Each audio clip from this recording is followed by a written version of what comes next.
안녕하십니까. 2023년 하우스 감귤 재배 기술을 강의할 서귀포 농업기술센터 감귤 지도팀장 최성국입니다. 올 한해 23년도 새로운 영농 교육에 대해서 말씀드리도록 하겠습니다. 하우스 감귤 재배 현황입니다. 지금 제주도 감귤 재배 면적이 꾸준히 이제서 조금씩은 줄어들고 있습니다만은 노지 면적이 줄어드는 반면에 하우스 감귤이나 그 다음에 망감류 면적은 꾸준히 증가하고 있습니다. 그래서 지금의 그 하우스 감귤은 대체적으로 한 2%에서 2.1% 정도의 어떤 면적을 차지하고 있고, 그 다음에 망감류가 한 23%에서 22% 정도의 사이를 면적을 차지하고 있습니다. 하우스 감귤 재배 현황을 보면은 이제 1992년 첫 집계된 후로부터 꾸준히 증가하다가 97년도에 정점을 찍고요.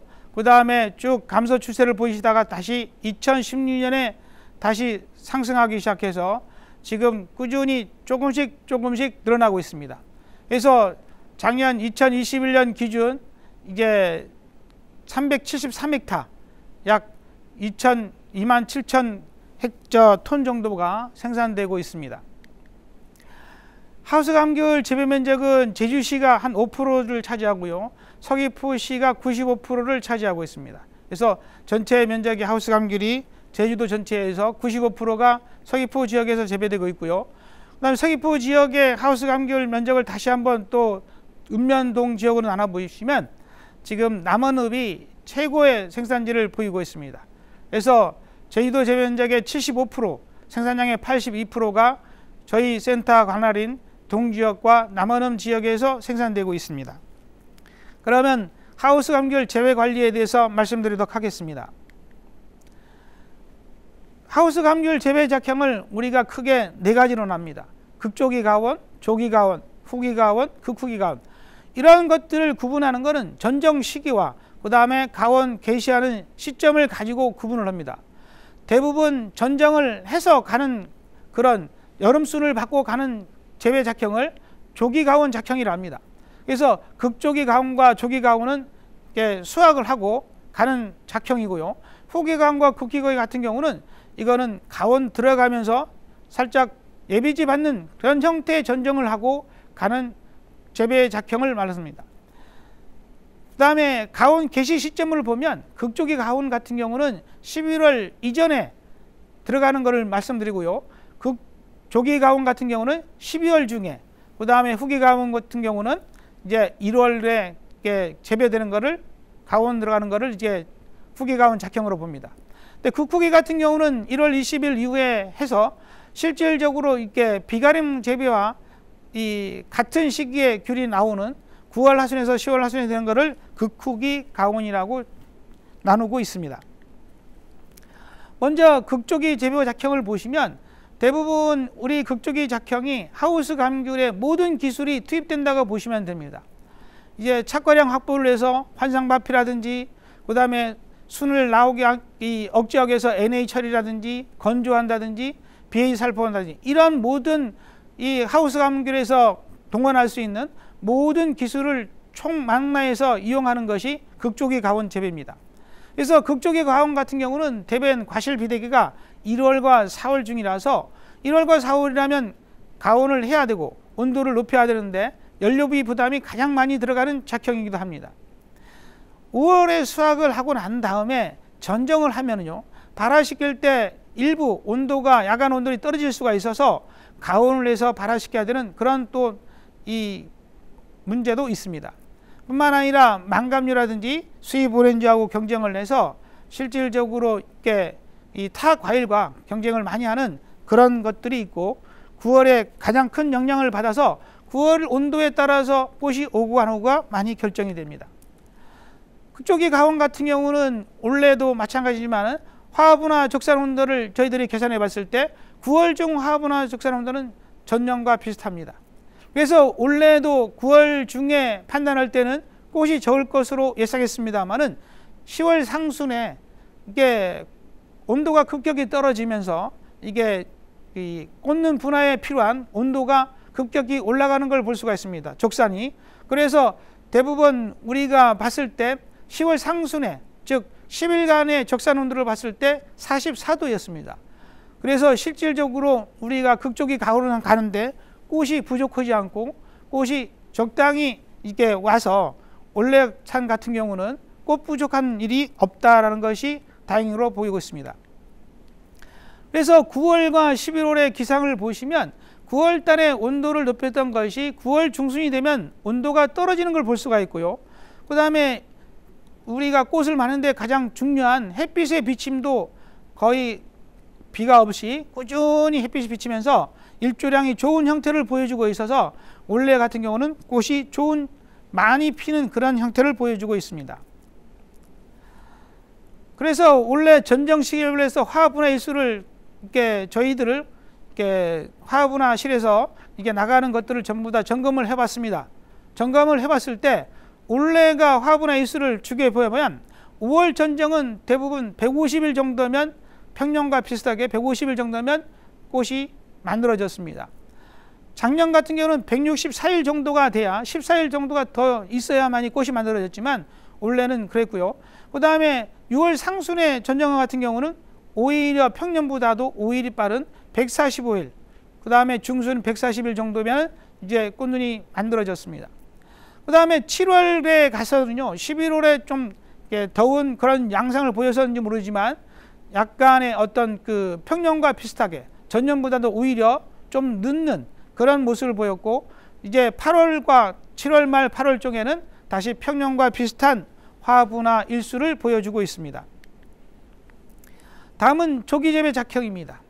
조기재배 작형은 수세 유지가 용이하고 결과모지 확보가 쉽고 그 다음에 수량이 안정되어 있어서 많은 농가가 선호하는 작형입니다. 성숙기 또는 수확기의 곤으로서 착색이 좀 늦어지는 그런 것이 있습니다만은 그런 이 착색이 늦어지는 것을 극복하기 위한 이런 기술들이 많이 도입되는 것이 조기재배 작형입니다.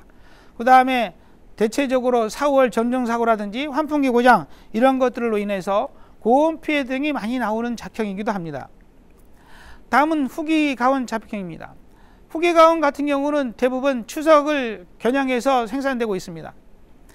연료비가 절감되고 착과가 많이 돼서 실질적으로 안정적인 수량을 보여주는 그런 것을 보였습니다. 그래서 전체적으로 수량을 봤을 때 보통 300평 기준에서 7톤 정도의 생산량을 보이는 최고 수량을 보이는 그런 작형입니다. 그 다음에 이런 것들 같은 경우를 보이면서 대부분 8월과 9월에 태풍 피해만 막아진다면 큰 문제없이 재배되는 작형이기도 합니다. 다음은 감귤 생육 단계별로 설명드리도록 하겠습니다. 여러분, 이런 생육 단계별을 여러분이 잘 아셔야만이 여러분 하우스 감귤을 재배하면서 내가 이 시기에 뭘 할 건지를 이렇게 생각할 수 있습니다. 우선 끝에서 순이 올라오는 것을 우리가 바락이라고 합니다. 순 대신에 꽃이 봉오리가 올라오는 것을 우리가 출렉이라고 합니다. 대부분 이러한 것들이 보이기 시작하는 것은 가온 후 7일에서 한 10일 정도 사이가 되면 이러한 것들이 확인이 됩니다. 대부분 그 일반 노지에서는 추운 상태에서 천천히 온도가 오르다 보니까 발화되는 게 여파, 직화, 유효파 순으로 발화가 됩니다만은 고온 다습한 하우스에서는 가온을 하면 직화가 우선 보이고 그 다음에 유효파, 그 다음에 발화순은 여파순 형태로 발화가 됩니다. 그래서 실질적으로 이렇게 꽃이 자라는 과정에 늦게 생산되는, 늦게 발화되는 발화순 때문에 꽃이 낙화되는 그런 것들이 있어서 순 속기라든지 이러한 것들이 많이 필요한 것이 조기 가온입니다. 다음은 백화기입니다. 백화기는 꽃봉오리가 콩알 크기 되었을 때를 말하는데 보통 가온 후 25에서 30일 정도가 이 백화기에 해당됩니다. 여러분, 이런 백화기 때는 여러분이 방지할 수 있는 것들라든지 응애 방지라든지 이러한 것들을 실시할 수 있는 그런 조건입니다. 다음은 만개기입니다. 여러분, 모든 감귤의 열매의 시작은 이 만개기에서 시작됩니다. 각자의 만개길이 언제인지 정확히 기록해 놓은 것이 하우스 감귤 재배에 성공하는 비결입니다. 그래서 여러분 가온 들어가시는 분들 같은 경우는 만개 일수를 정확히 세서 우리 가족의 만개일이 언제인지 기록을 해 두시기 바랍니다. 만개는 꽃이 한 80% 정도 피었을 때를 얘기합니다. 우리가 가온해서 보통 한 35일에서 40일 정도가 됐을 때를 말합니다. 그 다음에 낙변기인데요. 낙변기는 꽃잎이 갈색으로 변하면서 떨어질 때를 얘기합니다. 여러분께 만개기 시점이라든지 아니면은 개화 시점에 여러분 곰팡이약을 치거나 이게 위로 물을 주는 그런 형태가 이루어지면 꽃잎이 떨어지지 않고 꽃잎이 열매에 붙어 있는 경우가 많습니다. 그래서 여러분 곰팡이약을 치거나 이런 거 할 때는 대체적으로 낙변기에 들었을 때 하시는 게 좋습니다. 어떤 분들은 이렇게 곰팡이병이, 잿빛 곰팡이병이 겁나서 대부분 꽃이 피기도 전에 보통 개화 시가 되면 첫 곰팡이 방제를 하고 만개가 되면 곰팡이 방제 두 번째 방제를 하고 이렇게 가는 경우가 있는데, 꽃이 완전히 펴서 꽃잎이 떨어지는 시점이 아닌 시기에 우리가 이 잿빛 곰팡이 약을 하면 오히려 꽃잎이 떨어지지 않으면서 곰팡이를 더 확산시키는 그런 원인이 되기도 합니다. 그래서 낙변기가 됐을 때 반드시 이 잿빛 곰팡이 약을 하시는 것이 좋다. 그 시기가 보통 가온은 한 45일 지나면 나타납니다. 다음 나타나는 게 우리 1차 생리낙과입니다. 여러분 수량이 많이 올 것 같다, 꽃이 너무 많이 필 것 같다 하실 때는 1차 낙과가 많이 됐으면 합니다. 그래서 대개분 가온에서 50에서 60일 정도가 이 낙과가 되는데, 이 시기에 낙과를 조장하기 위해서 온도를 살짝 높이시는 분이 있습니다. 근데 충분히 높이시는 것도 낙변이 되는, 이렇게 낙과가 되는 것이 심하다고 싶을 때는 바로 온도를 내리셔서 가셔야 됩니다. 그러지 않으면 낙과가 너무 많이 돼서 착과량이 적을 수가 있습니다. 다음에 2차 생리낙과는 꼭지 없이 열매만 떨어지는 그 시기입니다. 물론 이 시기 또한 야간 온도가 많은 좌우를 합니다. 근데 이때도 여러분 낙과가 갑자기 진행이 될 수가 있기 때문에 이 온도를, 야간 온도를 조금씩 올리다가도요, 예를 들어서 날씨가 흐리거나 이렇게 해서 이게 낙과가 갑자기 심하게 될 경우에는 바로 온도를 내리셔야 됩니다. 이때 온도를 내릴 때는 보통 2도 정도를 내리셨다가 다시 날씨가 맑아지면 다시 단계적으로 올리는 그런 방법을 쓰셔야 됩니다. 다음은 과실비대기입니다. 이 과실비대기에는 이 생리낙과가 끝나면 그때부터 시작해서 가온 후 한 만개온 120일, 가온 후 한 160일까지 이게 열매가 커가는 시기를 우리가 감귤 생육단계에서 과실비대기라고 합니다. 이 시기에는 들어가는 게 단수하는 단수기간도 있고요, 그 다음에 열매를 키우는 시기도 있고, 그 다음에 여러 가지 시기가 이 시기에 겹쳐져 있습니다. 그러한 부분들을 잘 고려하셔서 내 열매가 언제가 이게 생육 과실비대기인지 이런 걸 잘 생각하셔야 합니다. 대부분 만개의 기준으로 하기 때문에 만개이고 언제 되느냐 그 시기를 잘 보시고요. 그 시기가 열매가 25mm 정도가 됐을 때가 과실비대기라고 보시면 됩니다. 다음은 과일 성숙기입니다. 만개 후 한 120에서 150일 정도 되고요, 가온 후 한 160일 정도가 되는데, 이때는 열매의 배꽃 부분에 착색이 돌기 시작합니다. 배꽃 부분에 착색이 돌기 시작하고, 이런 시기가 바로 우리가 성숙기라고 합니다. 이 성숙기가 되면 이게 야간 기온을 떨어뜨리기 위해서 노력을 하셔야 됩니다. 뿐만 아니라 지금 대부분이 시기가 극쪽이 빼고는요, 대부분 낮 시간대가 온도가 엄청 높은 그런 시기입니다. 특히 6월이 넘어가면 하우스 안의 온도가 35도, 40도까지 올라갈 수가 있습니다. 그래서 대체적으로 이런 시기가 되면 대부분 천창을 완전히 걷어서 이게 날씨 온도를 낮출 수 있는 그런 조건을 만들면서 가셔야 됩니다. 그래서 최대한 온도를 낮춰서 가는 단계가 성숙기입니다. 다음은 수확기인데요. 수확기는 대부분 만개 후 160에서 180일 정도, 즉 이게 우리가 일반적으로 이게 극조기 같은 경우는 180에서 200일 정도면은 대부분 수확이 됩니다만은, 후기나 아니면은 이렇게 조기 중에 늦게 들어가는 것들 같은 경우는 200일에서 어떤 것들은 240일이 돼야 수확하는 것도 있습니다. 대부분이 궁천 기준입니다만은, 뿐만 아니라 궁천이 아니라 요새는 이게 극조생을 가지고 이게 가온하시는 분들도 있습니다. 극조기 같은 경우는 보통 20일에서 30일 정도가 앞서 수확을 한다고 보시면 되겠습니다. 하우스 감귤 온도 관리를 보시면요, 처음에 우리가 가온을 들어갈 때 보통 15도에서 16도에서 시작을 하게 됩니다. 그래서 온도 차이를 좀 높게 해서 10도 정도 높게 해서 첫 가온 들어간 다음에 그 다음에 야간 온도를 올리면서 주간 온도를 서서히 야간 온도를 빨리 올리면서 대부분 24도에서 30도까지 그 시기가 보통 한 10일 정도 됩니다. 근데 10일이 됐을 때 시점에서 꽃이 보이느냐 안 보이느냐를 확실하셔야 됩니다. 여러분 올해도 그렇고 작년도 그렇습니다만은 꽃은 왔는데 끝에만 오는 경우가 있습니다. 그거는 대부분 휴면이 다 끝나지 않은 상태에서 가온이 들어간 걸 이야기하는데, 이런 시기에는 10일 기점으로 해서 빨리 저희들한테 연락을 하시든지 아니면 불을 끄셔서 최저 온도를 5도씨에 맞춰 관리를 하셔야 됩니다. 그래서 이런 날을 기해서 보통 15일에서 20일 정도 저온을 먹고 가게 되면 다시 발화가 돼서 꽃눈이 발화되는 걸 볼 수가 있습니다. 그래서 이러한 시점을 찾기 위해서는 여러분 가온이 들어가면 꾸준히 한 일주일이 지난 다음부터는 계속해서 하우스를 관찰하셔야 됩니다. 관찰하셔서 발화가 되는지 출래가 되는지 이런 걸 확인하시고, 출래가 안 되고 있다면 10일 기점을 해서 빨리 저희들한테 연락하시든지 불을 끄셔야 다음 충분한 꽃을 확보하고 갈 수가 있습니다. 자, 여러분 지금 우리가 빨갛게 보이는 부분이 저희들 이제 개화에 필요한 적산 온도를 표시한 겁니다.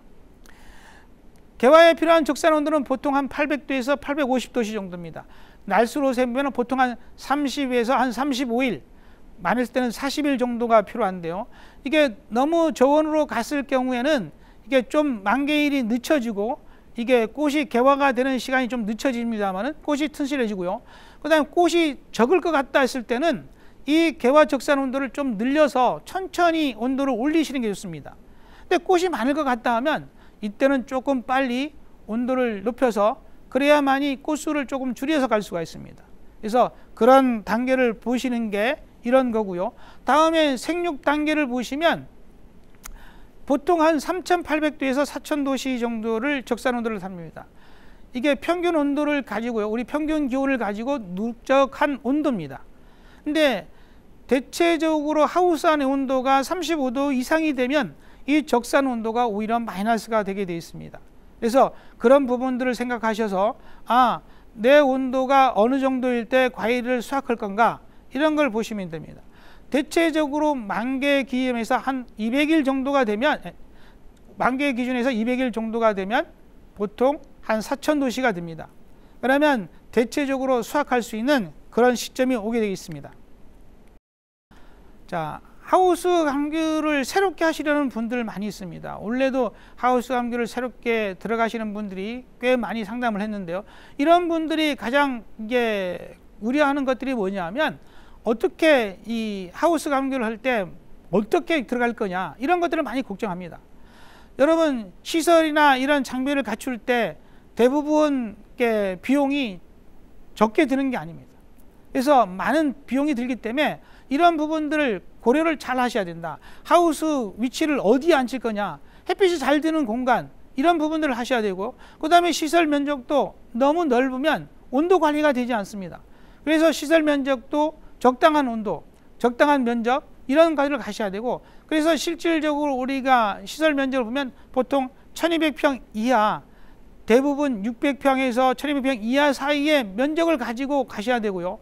그 다음에 동의 길이도 40m 이상이 돼가면 온도가 평균하지 않습니다. 그래서 동의 길이도 40m 이내에서 남북형으로 갈 수 있는 그런 형태를 갖춰가 하셔야 됩니다.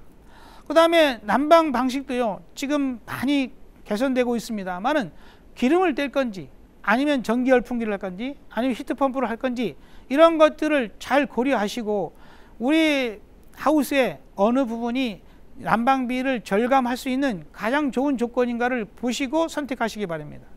그 다음에 작형은 무턱대고 극조기로 가려는 사람들이 있습니다. 근데 무턱대고 가지 마시고 나무의 수령 형태라든지 나무의 수세라든지 아니면 주변의 어떤 작형이나 이런 것들을 전부 다 고려하시고 작형을 선택했으면 좋겠습니다.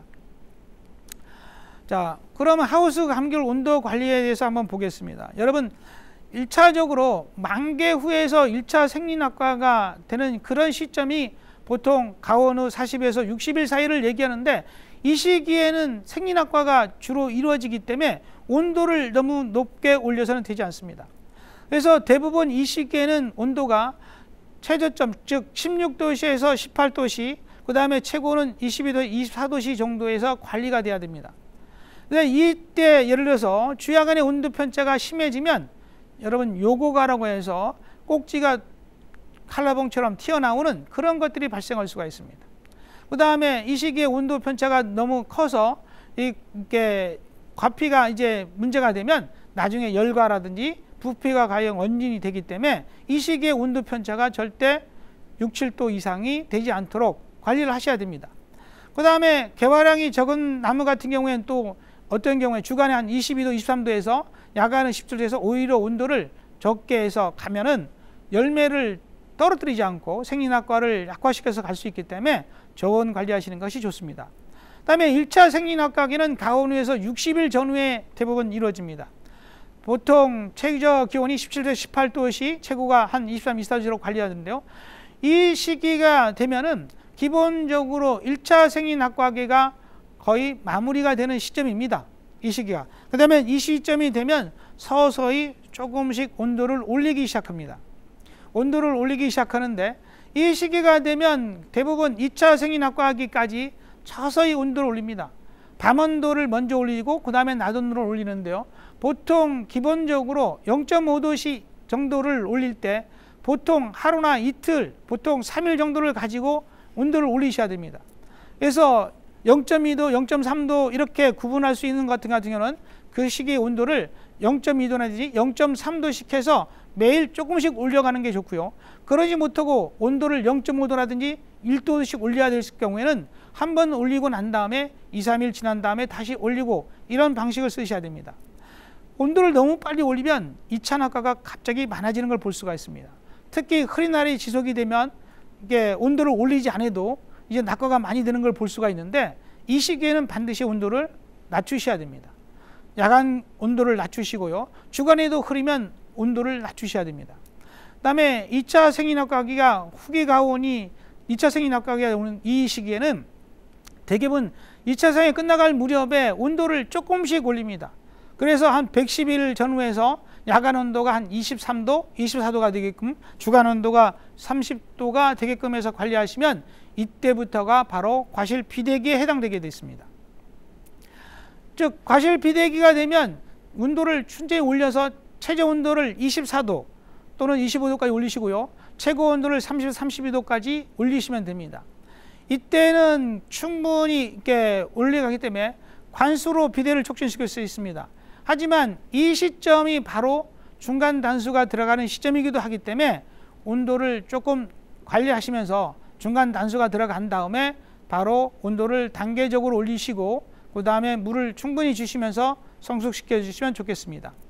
다음 착색기와 성숙기가 되면 다시 온도를 내리기 시작합니다. 여러분 착색하는데 가장 중요한 온도는 20도입니다. 20도씨 전후에서 착색이 잘 되기 때문에 대체적으로 여러분 이 극조기 같은 경우는 온도를 20도씨에 맞춰갈 수 있지만 후기 가온 같은 경우는 20도에 맞출 수가 잘 없습니다. 그래서 이 시기가 되면 후기 가온 같은 이 조기나 후기 가온 같은 경우는 온도를 낮추기 위해서 차광망을 씌운다든지 아니면 뭐 살수를 한다든지 이런 데서 온도를 최대한 낮출 수 있는 그런 조건을 갖추셔야 됩니다. 대부분 이렇게 최근에는 히트펌프를 이용해서 가시는 분들 같은 경우는 이게 냉방을 해서 온도를 낮추는 경우도 있습니다만 비용이 많이 들기 때문에 그런 것보다는 여러 가지 다른 종류들을 즉 차광을 한다든지 이런 부분들을 이용해서 온도를 낮추시는 것이 좋겠습니다. 자, 대부분 5월과 6월 달이 되면은 이렇게 고온 및 화재 피해가 많이 나옵니다. 이 시기가 되면 하우스 안의 온도는 3, 40도까지 올라가시고요. 50도까지도 올라가는데 이때 예를 들어서 환풍기가 고장 난다든지 아니면 이렇게 창문이 열리지 않는다든지 이랬을 때는 하우스 안의 온도가 급격히 올라가게 되고요. 그 다음에 이 시기가 대부분 관리가 잘 안 되다 보니까 난방기라든지 이런 접점들이 많이 화재가 나는 시점이기도 합니다. 그래서 화재가 나고 그 다음에 고온 피해를 받고 있는 시기이기 때문에 이 시기가 되면 계속해서 하우스를 잘 관리하시고 그 다음에 매일매일 가서 이 뭡니까 환풍기라든지 난방기 전기라든지 이런 것들을 점검을 꾸준히 해주시는 게 좋습니다. 자, 착색 촉진할 때 지금 주고 나오는데요. 대부분 온도가 높았을 때 착색 촉진을 위해서 차광망을 씁니다. 이 차광망을 씌우는 건 대부분 한 30% 정도의 이 차광이 되는 차광망을 쓰는데 이거는 대부분은 착색기에 들었을 때 하는 겁니다. 대부분 요새는 이렇게 주간 온도가 낮아야 좋다고 해서 일부 농가에서는 이게 착색기가 들지 않았는데도 차광망을 씌우는 경우가 있습니다. 이게 착색기가 들지 않았을 때 차광망 씌우는 건 오히려 마이너스이기 때문에 착색기에 들었을 때 차광망을 씌워서 온도를 낮춰주시기 바랍니다. 다음에 커튼을 이용해서도 온도를 낮출 수가 있습니다. 그래서 꼭 이렇게 차광망을 쓰지 않더라도 이렇게 고간 커튼을 이용해서 이렇게 한참 더운 11시에서 그 다음에 오후 3시 사이에는 이런 시기에 고온 피해를 예방해 주시는 것이 좋습니다. 다음에는 차광 도포제를 이용하는 방법입니다. 이제 대부분 크레프논 성분 탄산칼슘과 그 다음에 옥수수 전분이 섞여져 있는 이 차광 도포제를 이용해서 하우스에 살포해 주면 대부분 온도가 떨어지는데 보통 한 3도 정도가 다운될 수가 있습니다. 그리고 이거는 보통 3개에서 5개월이 유지가 되기 때문에 부담 없이 사용할 수가 있습니다. 다음은 하우스 물 관리입니다. 대부분 개화에서 중간 단수 기간까지 우리가 물 주는 거는 대부분 잿빛 곰팡이빵의 원인이 문제가 되기 때문에 온도를 이렇게 물 주는 거를 적게 주고 그 다음에 상부가 아닌 하단부로 물을 줍니다. 특히 이렇게 낙변기에는 물을 안 주는 게 좋습니다. 웬만하면 물을 주지 마시고요. 그 다음에 중간 단수 기간에도 물을 예를 들어서 중간 단수가 길어지는 경우가 있습니다. 이게 나무가 오래됐거나 아니면 첫 가온을 하는 경우에는 금방 중간 단수가 옵니다만은 오래 가온했을 경우에는 이 단수 기간이 길어질 수 있습니다. 이런 때는 단수 기간이라도 중간에 소량의 물을 주고 가시는 것이 좋습니다. 그래서 어쨌든 단수라는 것이 나무에 어떤 스트레스를 주고 그 다음에 초기 당을 올리는 그런 목적으로 하는 거기 때문에 너무 나무가 심하게 건조돼서 위조가 돼서 뿌리가 끊어지고 그런 일이 없도록 단수 기간 중간에도 살짝 물을 주시는 것이 좋겠습니다. 다음 제관수가 중간 단수가 그다음에 제관수가 되는데 제관수가 들어가는 시기에는 대부분 우리 감귤의 당도가 8브릭스 정도 대입니다. 이 시기가 되면 실질적으로 껍질이 말랑말랑해지고요. 그 다음에 우리가 열매를 깠을 땐 산양 주스가 약간 붉은균, 즉 주황색으로 약간 변해 있는 걸 볼 수가 있습니다. 이 시기가 되면 첫 3일간은 1ml씩 물을 주는데 이게 아침에 주시든지 아니면 낮에 주시든지 저녁에 주시는 게 좋습니다만은 온도가 심하게 높을 때는 저녁에 주시는 게 좋습니다. 그래서 한 3일간 1ml씩 살수하시고요. 그 다음에 4일째가 되면 2 내지 3ml를 줍니다.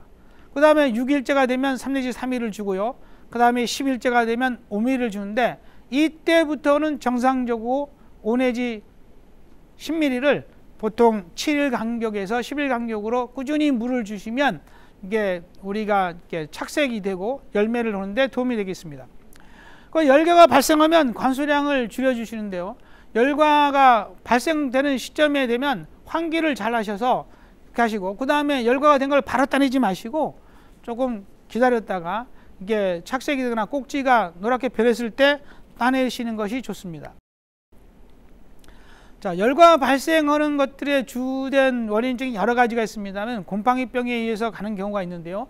대개 보면 우리 암술이 늦게 떨어지면서 속에 이 곰팡이가 감염됐다가 성숙기가 됐을 때 거기서 발현되는 경우입니다. 대체적으로 우리가 열매를 보다 보면 지금 좌측에 보이는 열매처럼 꼭지가 노랑하게 나타나는 경우가 있는데 이런 것들이 열과가 많이 발생이 됩니다.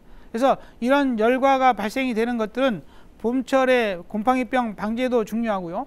그 다음에 이런 시기에 급격히 과육 생장이 되지 않도록 온도가 너무 높지 않도록 그리고 물이 너무 과열되지 않도록 그런 부분들을 조심하셔야 됩니다. 다음에 수확 전 단수는 수확 예정에서 한 20에서 30일 전에 해야 됩니다. 여러분 수확 시기에 물을 주면 갑자기 이 열매가 심심해지고 열매 무게는 나갑니다만은 품질이 떨어지는 그런 원인이 됩니다. 또 일부 소비 우리 생산자들 같은 경우는 수량을 놀리기 위해서 수확기에 다다라서 물을 주시는 분이 있습니다. 그랬을 경우에는 품질이 급격히 떨어지기 때문에 수확 예정일에서 한 20일 정도가 되면 단수를 하셔서 물을 끊으시는 것이 좋겠습니다.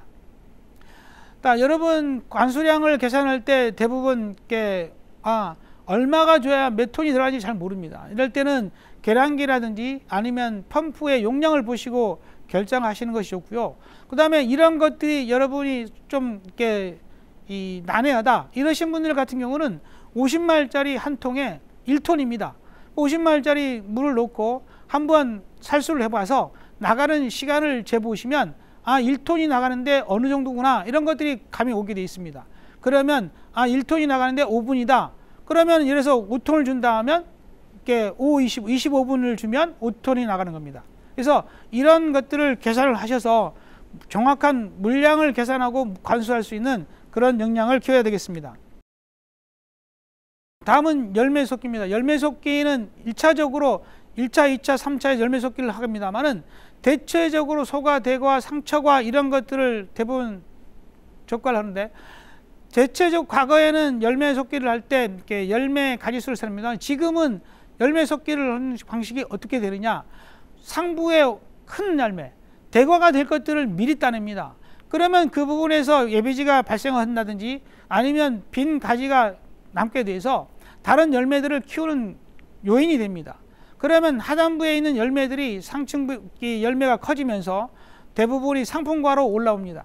그래서 웬만하면 열매를 숫자를 줄이는 그런 방식에서 대과가 될 뿐, 즉 상층부에 있는 열매를 따내는 방식으로 적과를 하시고, 그 다음에 이 마지막 3차에서는 너무 작은 소과라든지 병과라든지 상처과라든지 이런 부분들을 솎아내는 그런 열매 솎기를 하셨으면 좋겠습니다.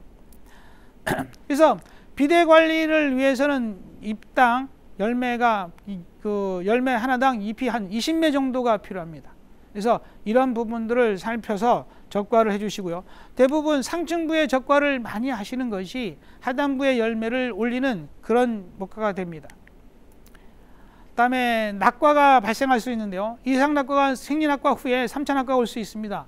이런 것들 같은 경우는 대부분이 어떤 일에서 보느냐, 대부분 일조 부족에서 옵니다.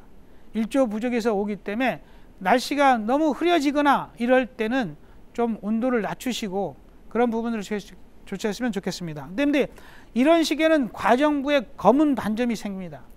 근데 검은 반점이 생기는데 바로 검은 반점이 생겼다고 해서 뭐 흑점병이다 오해하시고 따내지 마시고 조금만 날씨만 풀리면 다시 회복되기 때문에 그런 부분들을 생각하시고 온도만 좀 낮춰주시면 되겠습니다. 가지 매달기는 대체적으로 가지를 매달 때는요, 수평에서 약간 기울어질 정도로 그런 식으로 열매를 맺으시고 좋고, 대부분 매다는 시기는 가온 후 100일에서 120일 정도에 하시면 좋겠습니다. 그 다음에 이거는 열매를 매달 때 대체적으로 이렇게 열매와 열매 달린 가지 간에 공간이 생기도록, 즉 통풍이 될 수 있도록 묶어주시는 것이 좋겠습니다. 자, 열매를 매달려 있는 모습입니다. 다음은 수확 전 관리인데요. 착색 촉진을 어떻게 할 거냐. 자, 적색, 우리가 착색하는데 가장 좋은 온도는 15도에서 25도 사이입니다. 즉 20도씨 근방에 착색이 잘 되기 때문에 하우스 안의 온도를, 이 시기가 대부분 하우스 감귤은 온도가 높습니다. 그래서 온도를 낮출 수 있는 방법을 생각하셔서 가시는 게 좋고요. 그 다음에 하단부의 착색을 돕고 품질을 높이기 위해서 유공 타입팩을 이용하는 경우도 있습니다. 그런 방법을 쓰는 것도 좋습니다. 다음에 우리가 이렇게 조기와 후기 가온에 착색되는 정도를 비교해 보는데요. 대부분 조기 가온 같은 경우는 착색이 보통 가온 후 160일이 되면 착색이 돼서 보통 180일, 200일이 되면 완숙이 돼서 색깔이 전부 다 나는 것을 볼 수가 있습니다. 하지만 후기 가온으로 가면요, 착색이 170일 후에 이렇게 착색이 되긴 하는데 보통 230일, 240일에도 완전 착색이 안 되는 걸 볼 수가 있습니다. 이건 대부분 고온 때문에 그러는 거기 때문에 철저하게 온도 관리를 잘 하셔서 온도를 낮출 수 있도록 노력하시기 바랍니다. 자, 지금 열매 사진을 보시면 온도가 높았을 때 착색이 안 되는 것을 볼 수가 있습니다. 지금 제일 첫 번째 부분에 나오는 것들이 25도씨에서 30도씨, 그 다음에 15도에서 20도씨 자연 완숙 상태를 지금 비교해 보는 건데, 저기 보시면 대부분 20도에서 15도씨 사이에서 완전 착색이 되는 것을 볼 수가 있습니다. 그리고 25도씨 이상에서 착색이 지연되는 것을 볼 수가 있습니다. 착색이 불량한 것이 대부분 온도가 높기 때문이라고 그랬습니다. 그래서 웬만하면 온도를 낮추려고 노력하시고요. 착색 촉진을 위해서 대부분 우리가 착색이 된다는 것이 이렇게 엽록소가 이렇게 감소하고요. 그 다음에 카로티노이드 색소가 증가하는 겁니다. 그래서 이런 조건으로 가는 것들이 대부분 다 온도에 의해서 이루어지고 있다. 그 다음에 이게 적산 온도와 그 다음에 이 시기에 주야 간의 온도차가 이런 것들을 만들기 때문에 최대한 그러한 것을 걱정을 안 하시면서 관리하시면 되겠습니다. 그래서 뭐 온도를 낮추거나요, 아니면 뭐 여러분께 대부분 어떤 경우냐면 물이 이렇게 온도를 낮추는 그런 역할도 합니다. 그래서 해질녘에 살짝 이게 표토에 1, 2분 이게 아니면 10분 정도 물을 주게 되면 이게 하우스 안의 온도가 떨어지면서 이게 착색이 도움이 되는 그런 것도 확인할 수가 있습니다. 다음 수확전에 단수하는 것과 PLS를 보는데, 수확전 단수라는 건 뭐냐, 수확이 되면 단수를 하셔야 그래야 품질이 좋습니다. 대부분 수확이 가까워서 물을 주게 되면 갑자기 이렇게 신맛이 사라지고 그 다음에 이렇게 단맛도 이렇게 변해버리는 그런 것들을 볼 수가 있기 때문에 수확전 단수 처리하시고, 그 다음에 저장약을 살포하시는 때는 반드시 PLS를 준수해서 하시고, 이 시기에는 대부분 7일 전에 사용할 수 있는 약, 그런 것들을 확인해서 살포하시기 바랍니다. 다음에 뭐 이렇게 우리가 수확 전에 상품성을 높이기 위해서 칼슘제를 사용합니다. 칼슘제를 사용할 때도 반드시 어떤 기작을 이용하는지, 대부분 수용성 같은 경우는 부피 감감이라든지 착색 촉진을 위해서 사용되고 있습니다. 그래서 이런 부분들을 이용하시고, 그 다음에 탄산칼슘 같은 경우는 예조 효과라든지 건조 효과를 해서 당 농축의 그런 거를 보여주고 있습니다. 그래서 칼슘제도 여러분 선택하실 때 너무 많이 쓰시기는 보다도 한 1, 2회 정도, 2, 3회 정도 사용하시는 것이 좋습니다. 다음 칼슘제를 우리가 질산칼슘을 이용하는 경우가 있는데요. 대부분 우리가 여름순을 받아가는 과정에 뿌리가 안 좋거나 아니면 토양에 칼슘이 부족했을 경우에 순끝이 이렇게 타는 현상을 볼 수가 있습니다. 이럴 때는 질산칼슘을 살포하셔서 이게 칼슘을 보완해 주는 것이 좋습니다. 다음에 이렇게 우리가 하우스 감귤을 하게 되면 연면 시비를 많이 하게 됩니다.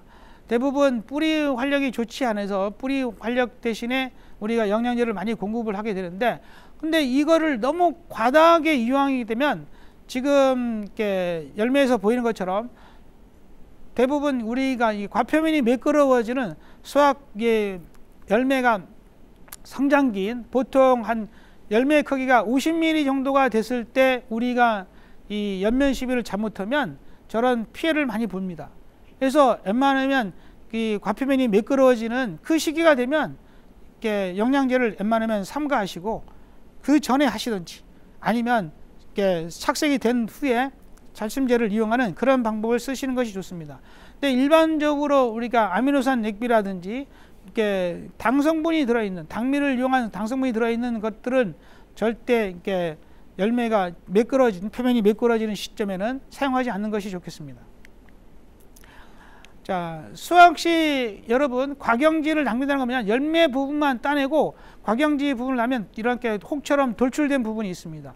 이 돌출된 부분에서 이게 유효과도 나오고 열매 그 다음에 순도 나오고 이렇습니다. 그래서 이런 후기 가온을 하시는 분들 같은 경우는 가지를 잘라서 이렇게 수확하시기보다 이게 열매로 수확하시는 게 좋은데, 실질적으로 지금 보시면 열매 수확한 부분에서 이게 발화가 될 때 꽃눈이 동시에 같이 발화되는 걸 볼 수 있습니다.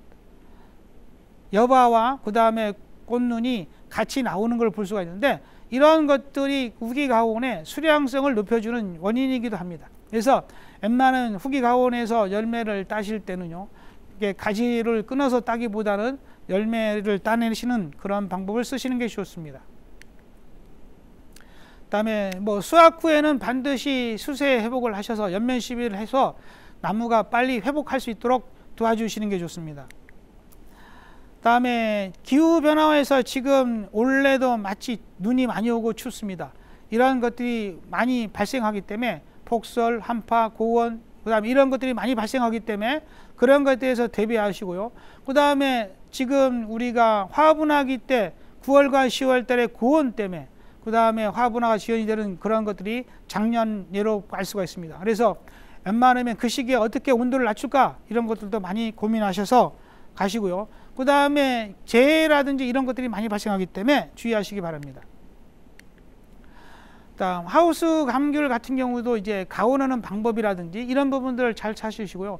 그 다음에 수세가 급격히 약해지는 것을 막기 위해서 너무 극단적인 단수라든지 이런 거 하지 마시고 좀 밀어주시고, 그 다음에 실질적으로 이렇게 하우스 감귤을 하시다 보면 이렇게 영양제나 비료를 너무 많이 과다하게 주고 있는 경우가 많습니다. 그래서 그런 부분들도 적당히 줄여가셔서 실질적으로 여러분 경영비를 주는 것이 실질적인 소득입니다. 그래서 경영비, 즉 재료비라든지 영농에 필요한 부분들이 불필요한 부분들을 사용하지 마시고 줄여가시는 것이 좋고, 그 다음에 품질을 기준 당도를 12브릭스 이상을 목표로 해서 가셨으면 좋겠습니다. 다음은 하우스 곰팡이병 관련 이 병 관련입니다. 곰팡이병 관련이 자꾸 나오는데 대부분 낙병기에 방제를 하시라고 제가 말씀드렸습니다.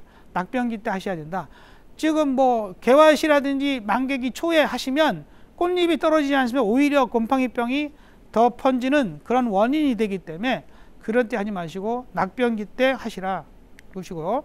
그 다음에 최근 들어 많이 발생하는 게 이렇게 습도가 높고 온도가 높다 보니까 그 황반병이 많이 발생하고 있습니다. 그래서 이런 황반병에 대해서도 주의하시고, 황반병이 발생되는 거다 하면 반드시 구리제를 가지고 활용하시고, 그다음에 하우스 안에서도 흑점병이나 이런 이 황반병의 예방에는 우리가 다이센 같은 거를 가지고 이용할 수가 있기 때문에 이렇게 다이센 성분을 이렇게 2 내지 3회 정도 살포하는 것도 한 방법이겠습니다. 그 다음에 하우스에서 가장 문제가 되는 게 이 균등해입니다. 균등해와 총체벌레가 가장 문제가 되는데, 이런 균등해 피해를 막기 위해서라도요, 가온 들어가기 바로 직전에 이렇게 기계유제를 살포하셔서 응애를 잡든지, 아니면 여러분 백화기가 돼서 백화기가 꽃이 뭉실면서 바로 피기 바로 직전에 이 기계유제를 사용하시면 큰 피해 없이 응애를 잡을 수가 있습니다. 그래서 응애를 반드시 방지하시고 가온 들어가시는 것이 효과적이다.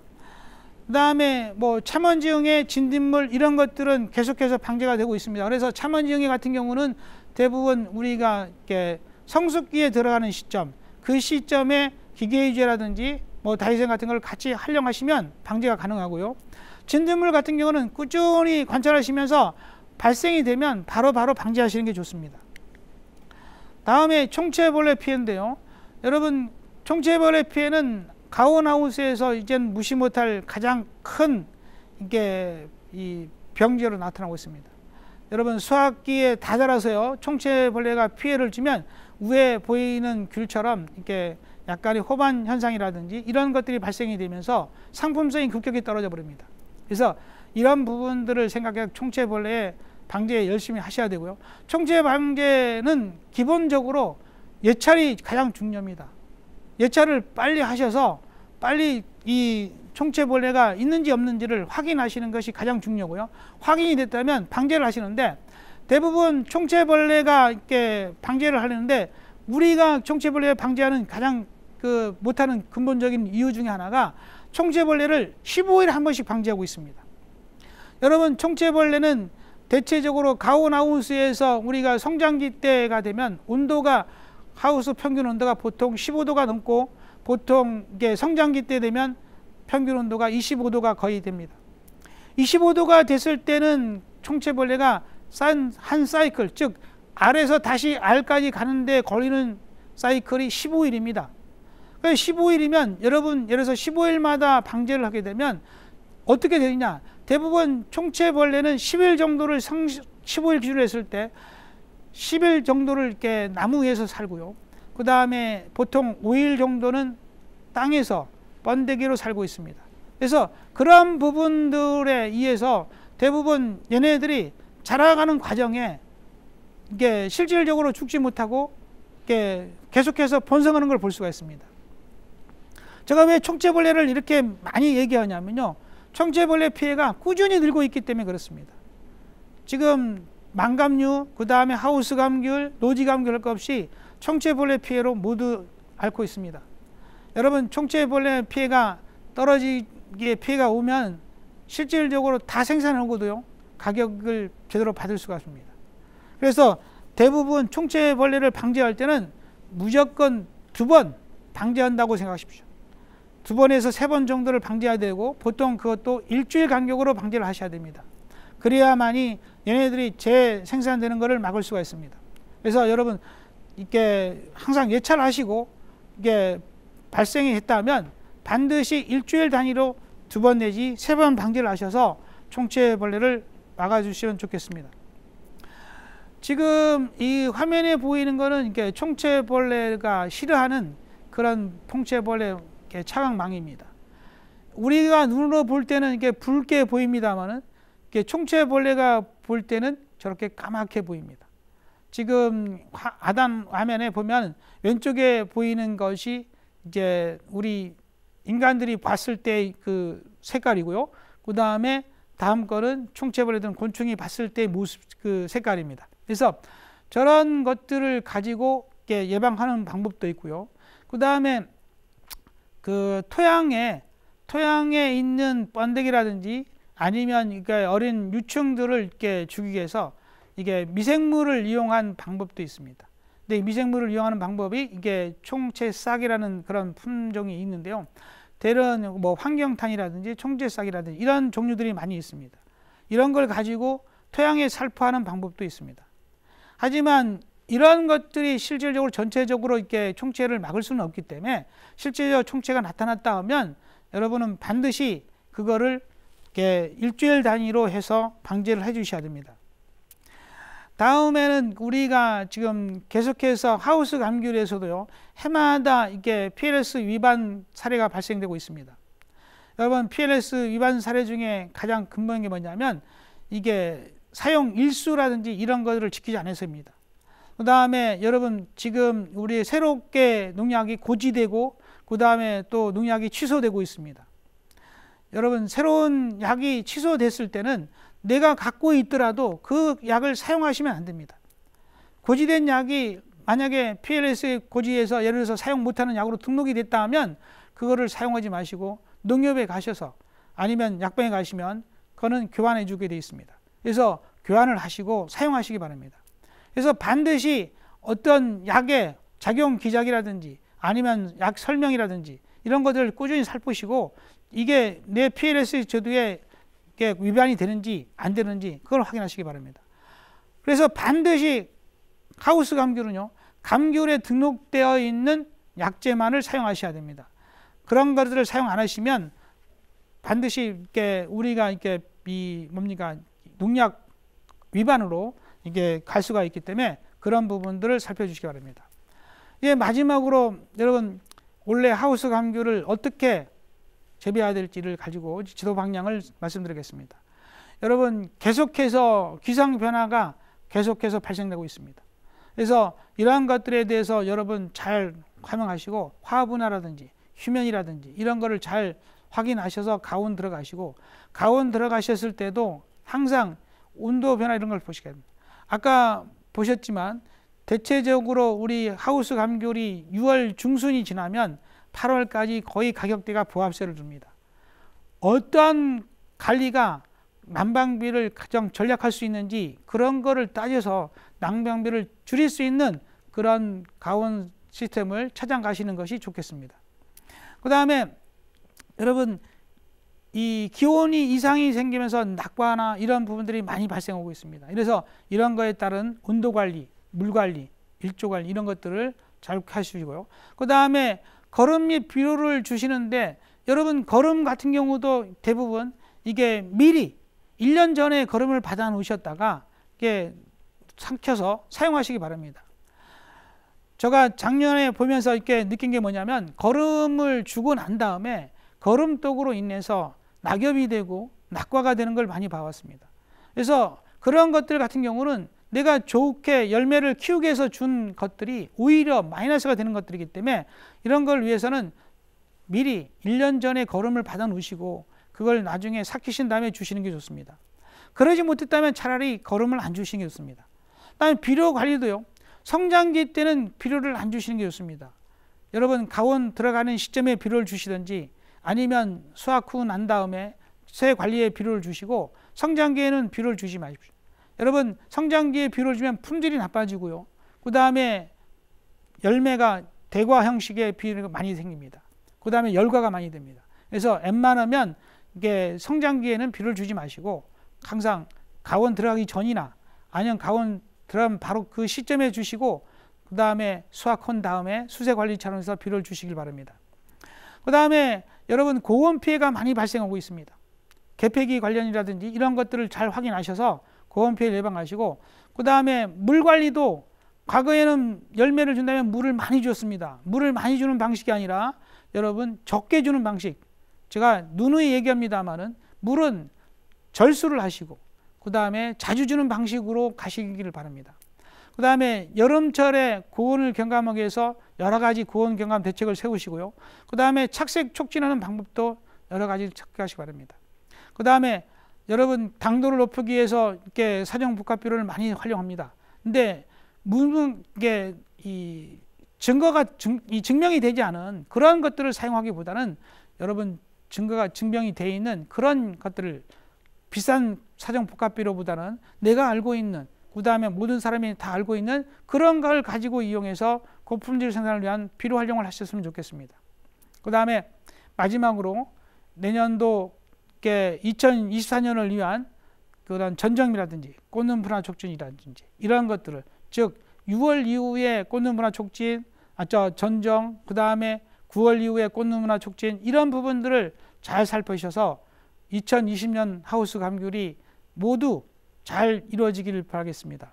여러분 2023년에는요 실질적으로 여러분 제가 이렇게 올해 2020년 산하고 봤을 때는 하우스 감귤이 이렇게 품질이라든지 아니면 생산성이라든지 이런 걸 봤을 때 올해하고는 전혀 다른 각도로 갈 겁니다. 꽃도 잘 오고 있고요. 열매도 잘 오고 있습니다. 여러분 잘 관리하셔서 하시고 그 대신 반드시 그러니까 유류비를 아낄 수 있는 그런 방안을 찾으셔서 경영비를 절감하셔서 여러분 실질 소득이 오를 수 있는 그런 한 해가 됐으면 좋겠습니다. 여러분 감사합니다.